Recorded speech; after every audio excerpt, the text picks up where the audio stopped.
Hey there, everybody. It's Kristen Wales. I want to do a quick overview of what my video is going to be and what the PowerPoint's going to be. First of all, I'm going to talk about constructivism and what it is. Then I'm also going to talk about some of the foundational theorists. Then I'm going to review the curriculum and basically the way a constructivist classroom runs. I'm going to talk about the PAR model. Then finally, I'm going to finish up with a scenario of a constructivist classroom. All right, so constructivism is a theory about how people learn. It means that learners construct their own knowledge and the understanding of the world. We do this through experience and reflection by asking questions, exploring, and assessing what all we know. In the classroom, this means students are using active, real-world learning versus lecture-style learning. And I will talk more on this later. I want to move into the four foundational theorists behind constructivism: Jean Piaget, John Dewey, Lev Vygotsky, and Jerome Bruner. So Jean Piaget concluded that humans learn through the construction of complex logical structures. He also concluded that children have different logic and modes of learning than adults, and this is a basis for constructivist education. So John Dewey called for education to be based in real-life experiences. He spoke against student activity, and he pushed for students to relate information to their prior knowledge. Lev Vygotsky proposed that learning takes place when students solve problems beyond their actual development level with an adult, the teacher, or in collaboration with their peers. This is called the zone of proximal development, or I've seen it ZPD if you do STAR testing. Jerome Bruner emphasized the student's active role in the learning process. He advocated for teaching activities that allow students to discover and construct knowledge. Brunner identified four aspects of teaching and learning. The first is the student and teacher's attitude towards learning. The second is knowledge is presented in a way that accommodates the student's learning ability. The third is material is presented in effective sequences. And the fourth is carefully considered and paced rewards and punishments. So constructivism differs from traditional teaching styles. In constructivism, students are active participants, they're problem solvers, they formulate and test ideas. They don't just sit back and listen to the teacher blah, blah, blah, or watch just a PowerPoint. They're really getting in there and they have ownership of their learning and their classroom.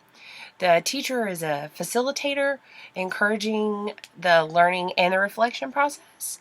The teacher provides tools such as problem solving and inquiry-based learning activities. The teacher is a coach, a mediator. A teacher prompts and helps students to develop and assess their understanding and their learning. The biggest job for a teacher is to ask good questions. Use Bloom's to ask those really higher order thinking questions and to help students learn how to learn. So to provide thought-provoking tasks, teachers should follow higher levels of Bloom's, like I just said. Analysis, so the why questions, synthesis, the how questions, and evaluation and creation.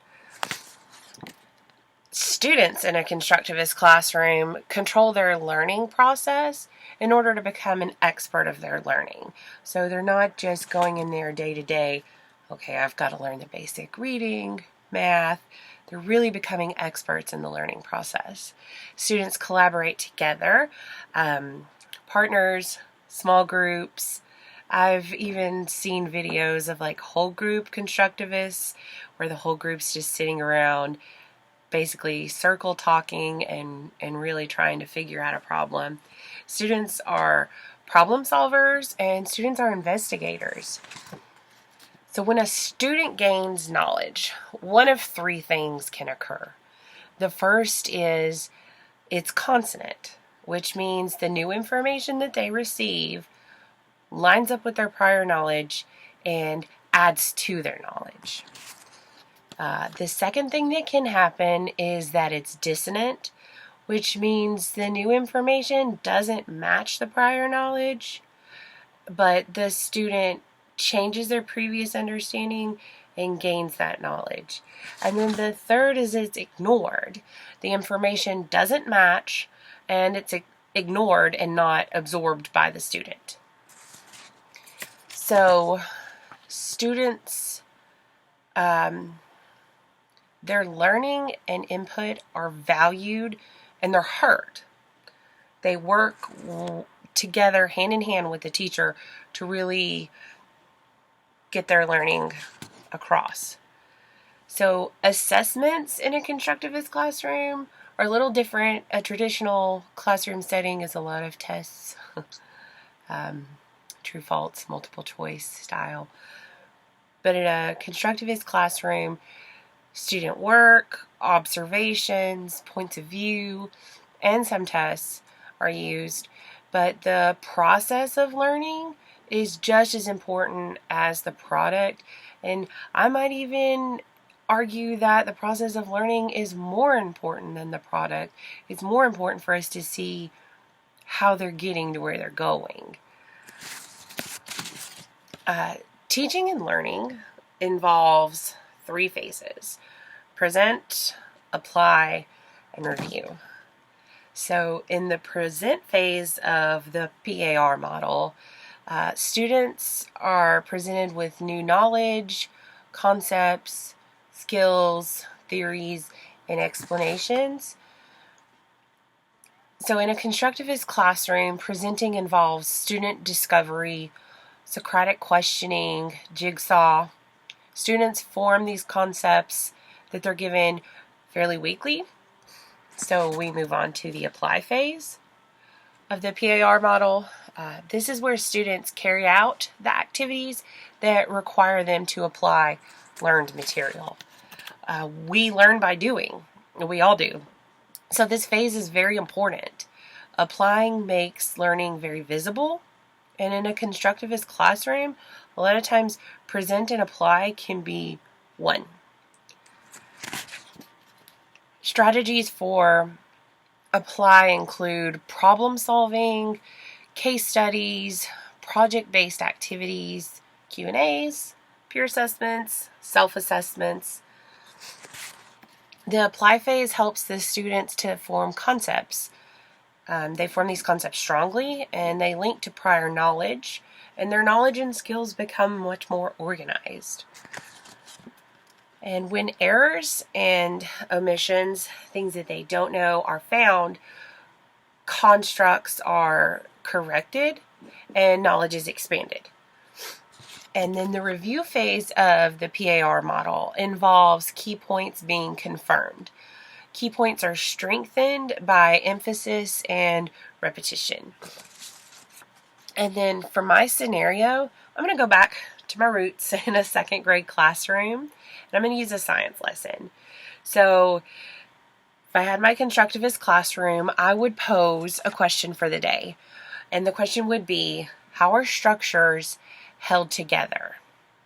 So I would group students, and I would be doing this lesson after I had been in the classroom with the students and knew their reading skills, their reading levels, their group involvement levels, and I would put them in groups based on that. So I have some high flyers, some that need a little more assistance working together. Then they would be given an article to read and discuss on different bridges around the world. Then I would, once I got them in groups, I would assign roles within the groups. So these roles would be word detective, and that's the person who's going to find keywords, important words, interesting and unknown words, looks them up. And then there would be a sketch artist, and that's the person who's going to read the material and kind of sketch out what they've read. And there's the debriefer. That's the student who generates questions to discuss. And dispatch, the student who makes the text to self or text to world connections. Then I would make rounds as the students are doing this. I would have running records and anecdotal notes to tie in a reading element. I would listen to some of the students read so I could kind of check that off and see how they're doing there, and assisting as needed whenever there was help needed. And groups would discuss their findings from their jobs within their group, and after that, based off their reading and their findings and their questions, students would use one material,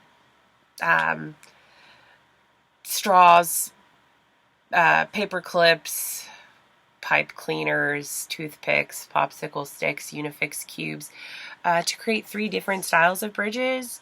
And groups would share their initial findings with the class at large and answer the posed question, how are structures held together?